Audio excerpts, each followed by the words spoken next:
Hello everyone, and welcome to another counter build against Arch Tempered Vaal Hazak. This time I'm using the Fiendish Tower Devil Joe Lance. It's a cool name, isn't it? Fiendish Tower.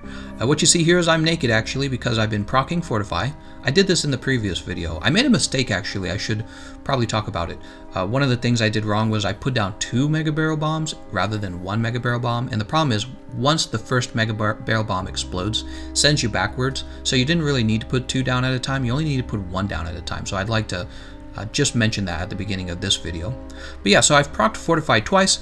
You don't have to copy me, you don't have to do that. You can actually just play like normal and try to get as much damage done with each of your lives. I proc it early because I feel like it is, I don't know, maybe it's a little more organized for me, right? I just die twice and then eat at the canteen, easy. And there I am eating my Might Seed, putting on my Rocksteady Mantle, and going into a dash attack. So what do I think of the Lance against Arch Tempered Vaal Hazak? I think it is one of your better options. Vaal Hazak has these really wide sweeping attacks, and he's just constantly attacking. And that's one of the reasons why the Lance does such a good job, because you get to stay right on top of him and keep poking over and over and over again. Not all the weapons can do that. He's actually very good at interrupting other weapons. Like I was using the Greatsword badly yesterday. I'm not an actual, I've used Greatsword a number of times, but I think that's my first video on the Greatsword. I haven't actually done a lot with the Greatsword, so you guys are helping me out, learning a little bit more on how to use that weapon properly. But for the Lance, I kind of already know how to use it properly because I've been using it for so long. Yeah, being able to guard everything and just stay on your target the whole time is actually really useful for Vaal Hazak. He moves around a lot, and his attacks, once he starts them up, a lot of them are hard to get away from, and when you're getting away from them, you're losing DPS. Lance doesn't really worry about that. It just counter guards or counter attacks and then it's done, right? Counter thrust. I gotta get these moveset names right. It's a lot of work. It's way too many names in this game to remember. And if you ever feel like I suck at a weapon, just try to imagine what it feels like trying to be good at all of the weapons. It's actually a lot of work. And this is my first Monster Hunter game, right? Like, for me, all of these weapons, this is my first time. Alright, so Rocksteady Mantle is gone. There's the Temporal Mantle. Whew. Now see, if I saw him using that attack and I didn't have the Temporal Mantle, I would have gone into the guard. So you can dash attack and then cancel the dash attack using a guard. And the attack type I'm using here, this is just the high thrust. I was doing some testing the other day. The high thrust combo is the most damage you can do with the Lance. And then there's a little bit of discussion about what do you do at the end of the high thrust combo. So mainly there's 3 things you might do. Well, maybe 4. You might guard, you might hop, or you might use a counter thrust, which I believe somebody claimed that was the most damaging use of the combo. So it would be high thrust, high thrust, high thrust, counter thrust, right? And you would cancel the counter thrust, okay? Or you could go high thrust, high thrust, high thrust, and then move into a dash attack and quickly use a finishing thrust. And that one, I did actually test that one. It had the same DPS as simply using your high thrust combo. So it's legit. I mean, you can use it to reposition or just to keep your sustained DPS up. But yeah, I don't know. In the middle of the fight, I don't really think about those things as much. Maybe it's something you would try to optimize more if you're trying to get a speed run in. I'm mostly just paying attention to the monster, trying to reposition myself correctly, and if I can keep my damage up, I do. Speaking of keeping your damage up, if you really wanted to do more damage with the Fiendish Tower, you would bring the Affinity Booster, because this is a Devil Joe weapon. That means you start off with negative 25% affinity. One of the primary ways you deal more damage with the weapon is to get the affinity up to 100 and take crit boost 3, right? That's the way you optimize damage for a lot of weapons.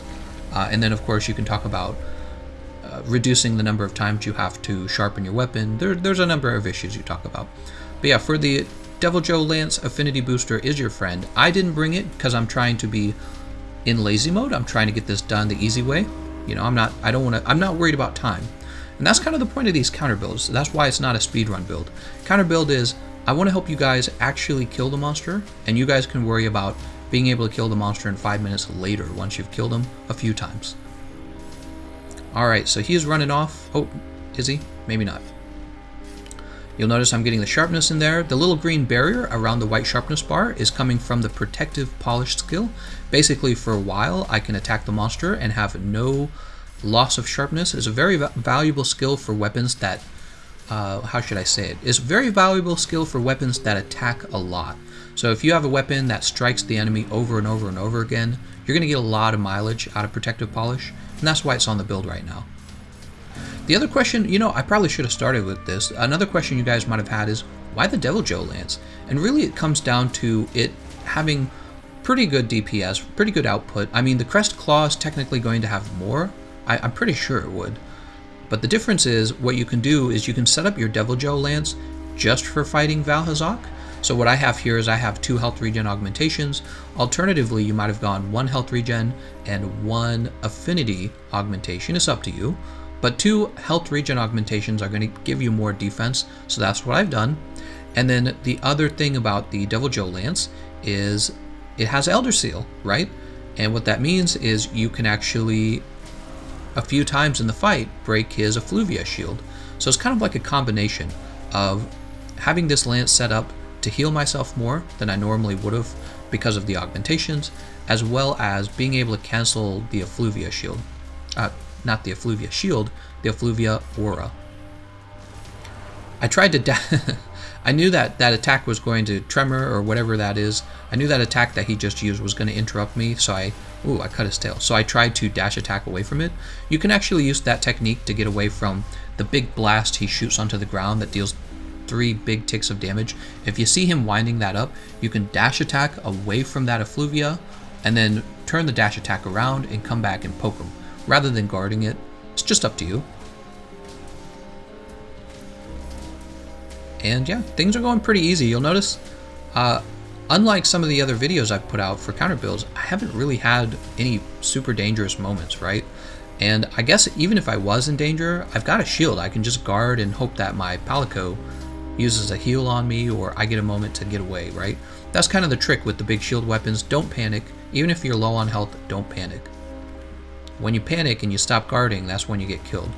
Alright, so that's what I was trying to do earlier. Did you notice I dash attacked away and then came back in for... I didn't do much damage though, that's too bad. For a finishing thrust. I came back in for a finishing thrust.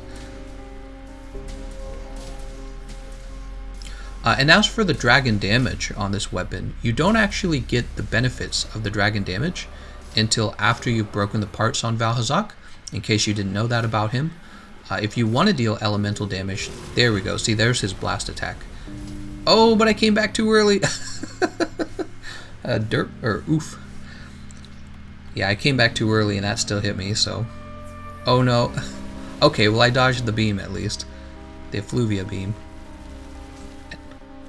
Oh, and now I'm realizing I want to resharpen my weapon. So there's the Rocksteady Mantle came out first. Do you notice I did that? That way he can't interrupt my sharpening. Ooh, and he got 3 hits on me while I was sharpening too. That's a lot of damage. Ooh, it's close, it's close! Oh man, and I was just talking about how I didn't have any dangerous moments with the lance. That would have been a dangerous moment. What I really did wrong there is I told myself, hey, I want to have a sharpness. I want to force myself into having a sharpness on my weapon. And then I used the Rocksteady Mantle to tank multiple hits from his move. You can see how that wasn't... I mean, it worked, but it was kind of dangerous. Just something to think about, right? When you're sharpening your weapon, you're at risk. And that's why you use a wetfish scale, right? Use a wetfish scale or feline polisher, and that's going to be safer.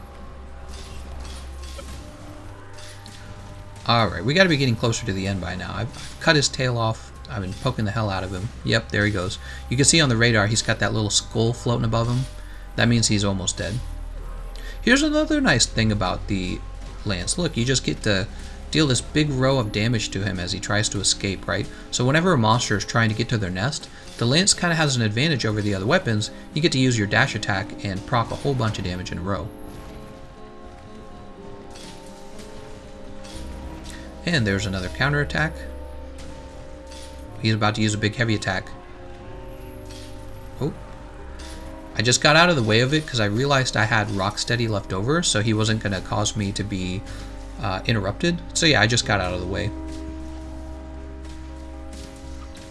Ooh, it's nice when that affinity procs and I get a critical hit.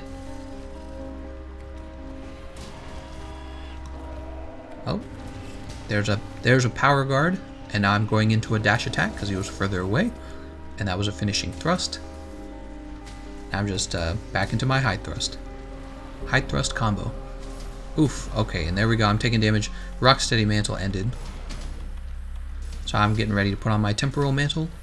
Yeah, it's pretty much over. It was a very easy fight, guys. If you've never played with the Lance can take a difficult monster like Vaal Hazak and make him very easy. Also, did you notice that that mount attack there? So with the Lance, if you did not know this, when you're using your dash attack on the Lance, you can actually jump using, I suppose it's different for each controller. So I'm just going to say you can actually jump up and deal mount damage. So Lances, compared to other weapons, Lances have a very easy time landing a mounting attack on the monster and getting an actual mount. You don't think of it that way. You don't think of the Lance as being highly mobile, and you don't think of the Lance as being a great weapon or tool, if you want to think of it that way, for mounting a monster, but it is. So you can force a mount on any monster you want to, whenever you want to. You'll at least get one mount. Alright, we're getting a turf war between Vaal Hazak and Odogaron. This is great. It's basically just free damage for you, so you better be ready to do some damage. There's the green sharpness bar. Obviously, I'm going to go into I'm going to sharpen my weapon because I still have the Temporal Mantle active, which means it's safer. And there's the last hit. Turns out I didn't have to sharpen my weapon because Vaal Hazak was basically dead. Alright. And other than that one moment where I resharpened my weapon at the wrong time, it's a pretty easy fight. This is definitely, along with the Gun Lance, this is definitely a good choice for players who are worried about being able to defeat him. And I got it done in 12 minutes and 30 seconds. That's not bad. Alright, and here's the build. Feel free to copy the build. You'll notice I do have the shield decoration for guard up. I don't know if everyone has that. I've heard that the power guard is able to guard through moves that would normally require the guard up decoration, but don't quote me on that because I haven't officially tested it. I've just heard other people say it. Also, there's the 2 health regen augmentations. Alright, I want to thank you all for watching, and I'll see you guys next time.